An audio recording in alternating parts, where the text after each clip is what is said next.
Hola, buena tarde a todos. Bienvenidos a un episodio más de Historias que Alimentan. Hoy voy a tener el honor de platicar con un hombre que ha dedicado la mayor parte de su vida al sector pecuario, el doctor Héctor Herrera Gutiérrez. ¿Qué Doctor, tal? bienvenido. Muchas gracias, doctora. Es que gusto estar aquí con usted. Pues para empezar me gustaría que me platicara cómo es que empieza su transcurso en este sector pecuario. Pues mire, yo soy médico veterinario. Siempre quise ser veterinario desde los 9 años. Pero mi papá es de Hidalgo y él es también agricultor. Bueno, tenemos negocio en la Ciudad de México, pero él de inicio fue agricultor y tiene sus tierras. Y cuando yo iba a la mitad de la carrera, él siempre quiso tener una granja de cerdos y me dijo: Héctor, voy a poner una engorda de marranos. Yo no sé qué les vas a dar de comer, no sé qué les vas a hacer, les vas a inyectar o qué, pero la vamos a poner. La verdad es que al principio no le creía, hasta que un día me dijo: vente, vamos a las instalaciones, y ya tenía los corrales, y a la semana llegaron los marranos, y pues prácticamente así fue como me inicié en la parte de los cerdos, lo cual me ha gustado mucho. Yo creo que es el eje de mi carrera. Me he dedicado también a otras especies, sobre todo la parte monogástrica, pero realmente toda mi capacitación, las especialidades y la maestría fue enfocada para la producción de cerdo. Eso es algo muy interesante que me gustaría que me compartiera. Invitar a los jóvenes ahorita a que se interesen en este sector. ¿Qué nos podría compartir? Pues yo creo que es bien importante el sector pecuario, toda la parte que es producción de alimentos. En el caso de nosotros, que producimos proteínas animales. No sé si se dieron cuenta que cuando fue la pandemia, los únicos sectores que no se vieron afectados tan grande en los ingresos y en el movimiento fueron la parte de alimentos, la parte pecuaria, ¿no? De hecho, nosotros en la empresa que tengo crecimos más durante la pandemia que en otros años. Pero es eso, porque somos parte de un sector primario que no hay que dejar pasar. Tenemos universidades, y además el acceso a la información ahora es mucho más fácil que cuando nosotros nos tocó. Ahora yo creo que el reto es saber cuál información es la adecuada y cuál no es la información adecuada, pero eso también da herramientas para que los jóvenes puedan tener mucho más experiencias, mucho más conocimientos de otras latitudes, que antes era más complicado. Y a fin de cuentas, pues la parte del campo es una parte muy bonita. O sea, ya por sí solo el estar en granjas, ver, visitar, es bonito. Y ya la parte y la satisfacción de producir alimentos de buena calidad, yo creo que como parte de la cadena productiva es algo muy, muy interesante. Y yo creo que los jóvenes es algo que tienen que sopesar, que son actividades que van ahora con la inteligencia artificial. Este tipo de actividades yo creo que son las que van a perdurar, porque pues a fin de cuentas, aun y cuando haya automatización, necesitan la mano humana que los esté cuidando y los esté produciendo, ¿no? Eso también le quería preguntar. ¿Hay alguna diferencia de trabajar con pequeños productores a grandes productores? Pues la diferencia básica está en que las grandes estructuras de repente están mucho más institucionalizadas, pero también tienen más rigor de los datos. Y yo creo que si esa parte la pudiéramos trasladar a los pequeños productores, en donde lleven las mediciones de cuánto comen, cuánto pesan, sacar sus conversiones, sacar sus costos, les daría obviamente un panorama mucho más empresarial, aún en una escala pequeña, para decidir qué están haciendo bien y qué están haciendo mal. Porque de repente, cuando uno es pequeño productor, como le digo, fue en mi experiencia cuando estaba estudiando, de repente hace uno las cosas por como las oye, por como un creo, pero cuando no tienes bien medido tus parámetros y la parte del negocio de esos parámetros, puedes estar perdiendo dinero, ¿no? Pero la ventaja que tendría un productor pequeño, si empieza a meterse desde ese punto empresarial, en donde vea costos de alimento, costo de instalación, costo de todos los insumos que tengan que meterle, y que vea qué tipo de manejo le están rindiendo mayores frutos, tienen mucho más utilidad, porque las estructuras son más pequeñas, entonces los gastos son mucho menores, y eso puede ser, a fin de cuentas, el resultado de un buen negocio, aunque sea en pequeños productores. Me ha tocado ver pequeños, medianos productores que llevan sus números bastante bien, miden lo que ellos van haciendo, si funciona o no funciona, y acaban teniendo buenos negocios, aunque en pequeño, ¿no?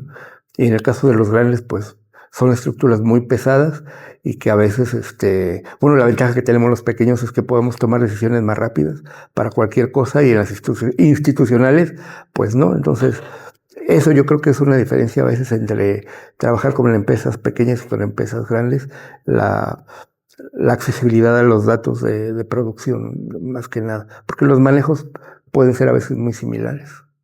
Y pasando a otro tema, me gustaría que me platicara, porque usted es médico veterinario zootecnista, pero se enfoca mucho en el tema de nutrición. Así es. ¿Podría compartirnos un poquito? Pues bueno, la parte de nutrición es bien interesante. El dato que tenemos así de forma global es que el 80% del costo de producción del cerdo está en el alimento. Entonces, cualquier cosa que podamos hacer para eficientar y para mejorar ese alimento, pues obviamente nos puede representar que sea negocio o no sea negocio. Mucho de ese peso está ahí. Entonces, por eso mi interés de dedicarme a esta parte de la alimentación y de la nutrición en los cerdos. Y como porcicultores, uno de los temas con los que más batallamos es el acceso a la energía. Siempre tenemos que estar buscando el aceite líquido, y aquí viene una solución súper interesante, Lipofit. ¿Nos puede compartir? Así es, sí, es cierto, ¿no? La parte de las grasas y los aceites es una parte de los ingredientes también que es importante dentro de las dietas de los cerdos. El problema muchas veces es que o tenemos que comprar el aceite virgen o el aceite comestible de soya o de maíz, el cual es bastante caro, y a veces conseguirlo no está tan fácil, y almacenarlo, y que que no le pegue el sol, que no se esté aerando para que no se oxide. Entonces eso nos puede tener problemas en manejo, en costo. Y el producto que yo promociono y que más bien asesoro en la parte técnica y de nutrición, que es el Lipofit, es una mezcla de sustratos gluconogénicos que lo que hace es sustituir en buena parte o totalmente, en el caso de cerdos, toda la grasa añadida. Ninguna dieta se queda con grasa cero, porque mucha de la grasa también viene en el grano. Entonces llegan a tener, obviamente hay una cantidad de grasa cruda, pero la grasa añadida sí se puede sustituir al 100%, lo cual facilita, como es un producto en polvo, entonces es mucho más fácil manejarlo, no hay que calentarlo, solamente es ponerlo en la mezcladora y que solito se mezcle, no hay tanto problema para poder usarlo. Como porcicultores pequeños, medianos, luego creemos que hay una barrera con industrias de este tipo para poder tener acceso a. No es tan difícil, ¿verdad? Contactarlos, poder ocupar su producto. No, de hecho, últimamente hemos hecho esfuerzos interesantes de estar, ¿cómo se llama?, en redes sociales, que es yo creo que la forma ahora más fácil de saber si uno está o no está. Ya no solamente son las páginas web. Y en esas redes sociales nos pueden contactar al teléfono, hay una atención al cliente, y esa atención al cliente pues obviamente ya dirige las asesorías o los requerimientos que nos pueden preguntar, porque de hecho en ese mismo chat ustedes pueden preguntar, miren, yo tengo tantos cerdos, les doy de comer de tal forma, tengo tantos ingredientes, o les doy este tipo de alimento, cómo podemos utilizar su producto y cómo podemos accesar a ellos. Ya la parte que está en esa parte de servicio al cliente les va a decir, bueno, podemos tener una reunión en algún momento con el nutriólogo, que en este caso muchas veces me contactan a mí, y yo, ya sea por chat o ya sea por una llamada, puedo resolverles parte de esas dudas, y también la asistencia o servicio al público lo manda con los distribuidores de cada zona, para que obviamente pues, ustedes les acerquen, o los distribuidores acerquen el producto ya a los productores, pero es una forma en que nosotros podemos estar mucho más cerca del cliente final. En todo ese transcurso me imagino que ha tenido algún reto interesante. ¿Nos podría compartir alguno? Pues el primer reto fue que yo lo usara, porque yo tengo prácticamente desde el 2012 trabajando en la empresa o asesorando, o sea, tengo mis asesorías por fuera, y yo no creía en el producto. Yo cuando escuché del producto por primera vez, decía que era un fraude, que esto no funciona, porque no entendía cuál es la bioquímica del producto. Realmente este es un producto demasiado avanzado bioquímicamente, está muy adelantado a su tiempo. Y entonces hasta que no te explican bien cómo funciona, realmente no te cae el 20 de que esto es posible. Y a mí así me pasó. Yo cuando empecé a escuchar el producto, yo decía, era un detractor total de esto. Y tuve una experiencia cuando yo me independicé a trabajar por mi cuenta.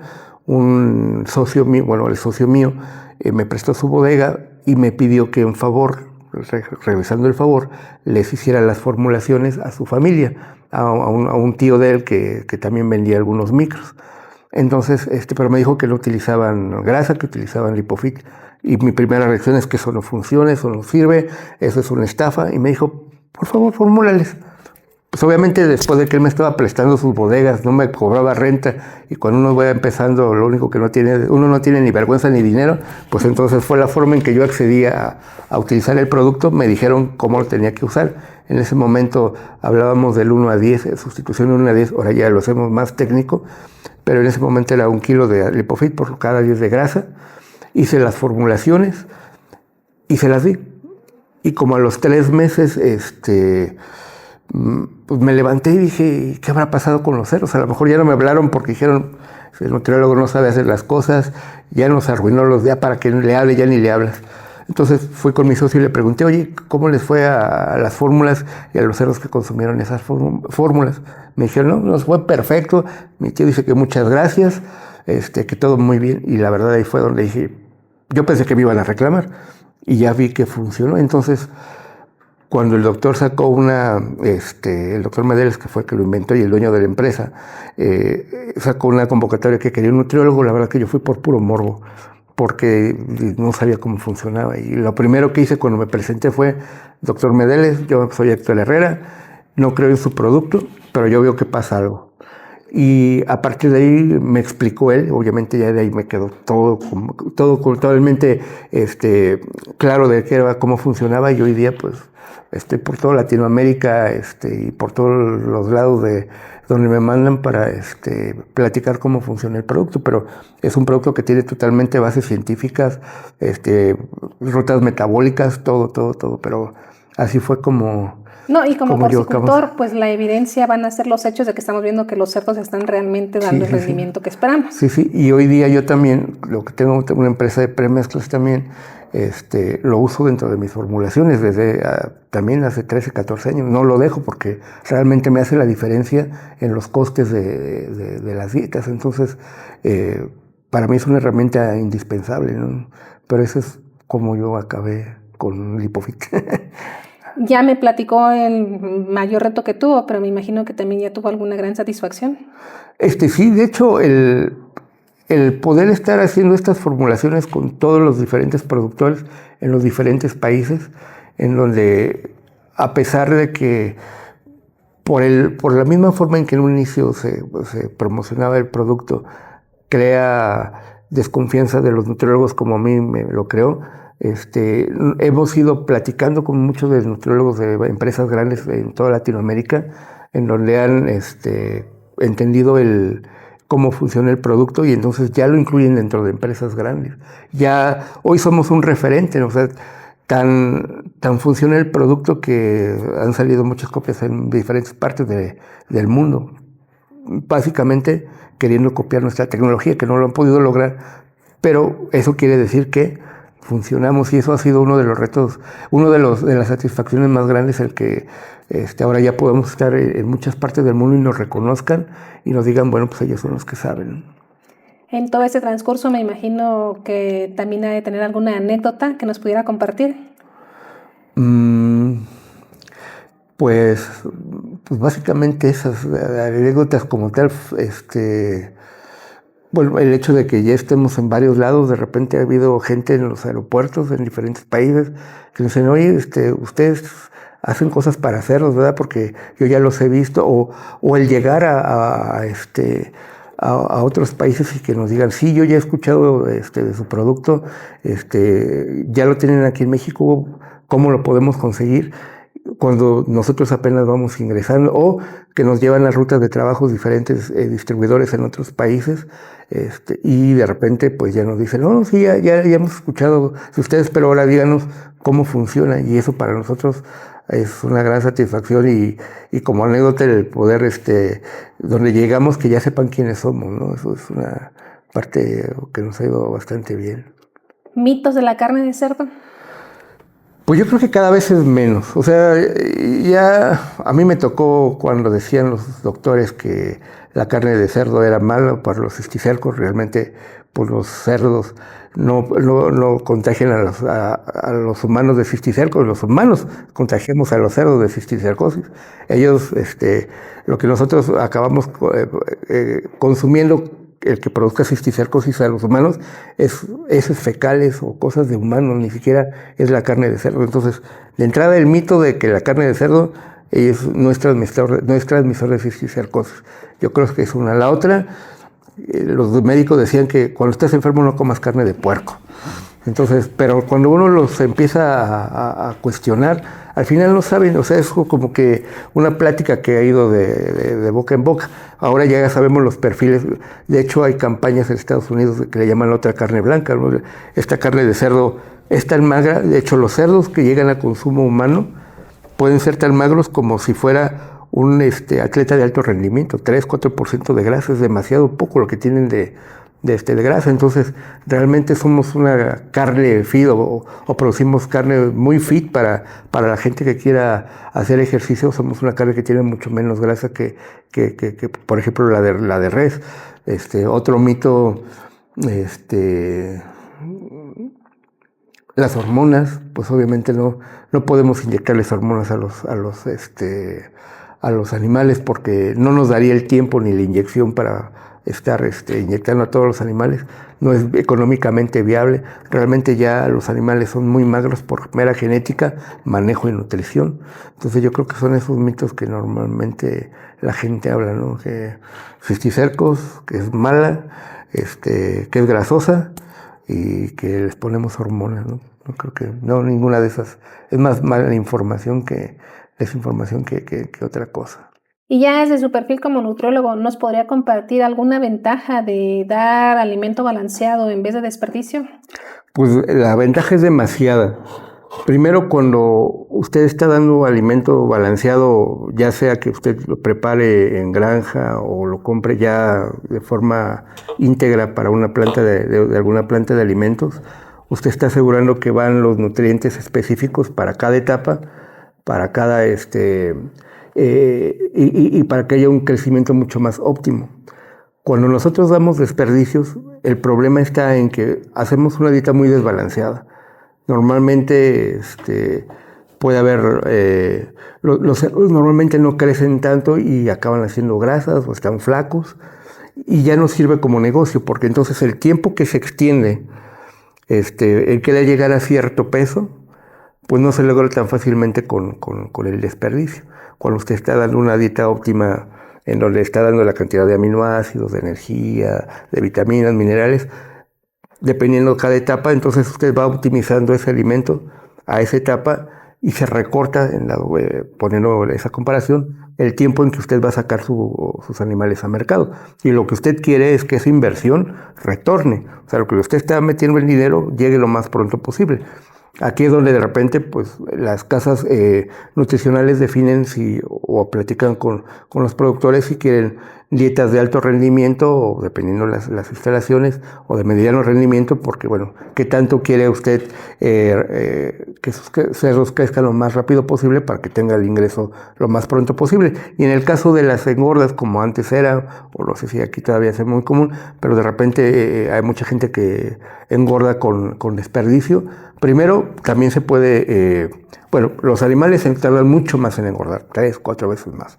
Segunda, las enfermedades. Usted no sabe qué le está metiendo en esos alimentos, ¿no? O en esos desperdicios, porque en esos desperdicios puede haber desperdicios de cerdos que tienen alguna infección o crecimiento de salmonella o de E. coli, y lo que usted va a promover es una enfermedad en su granja, y entonces no solamente va a tardar tiempo en engordarlo, sino les va a tener que meter más dinero para tener que sanarlos y obviamente llevarlos a final, o el que se mueran y pues ya no funciona. Entonces realmente la nutrición cada vez se está haciendo mucho más especializada, para poder tener menores tiempos al menor costo. De hecho, la nutrición animal es mucho más específica y más especializada que la nutrición humana. Si a los humanos nos nutrieran como a los cerdos, ninguno estaríamos gorditos de entrada, ¿no? Entonces, toda esa tecnología pues hay que aprovecharla para que acabe siendo de negocio para nosotros los porcicultores. Ok, doctor, y ya para terminar, si pudiera dejar una semilla sembrada en todas las personas que nos escuchan, ¿cuál sería? Trabajen ordenadamente, tomen la mayor cantidad de datos para que ustedes las decisiones que hagan midan si estas decisiones fueron buenas y es la forma en que ustedes van a hacer mucho más rentable su negocio. Entonces, este es un negocio muy, muy noble y altamente recomendable. Llevo 25 años en y he visto muchos casos de éxito cuando la gente es muy ordenada. No importa el tamaño de la granja, no importa el tamaño de la empresa. Cuando son ordenados y llevan datos, acaba siendo un gran negocio. Doctor, pues ha sido un gusto estar platicando esta tarde con usted, pero estamos en contacto.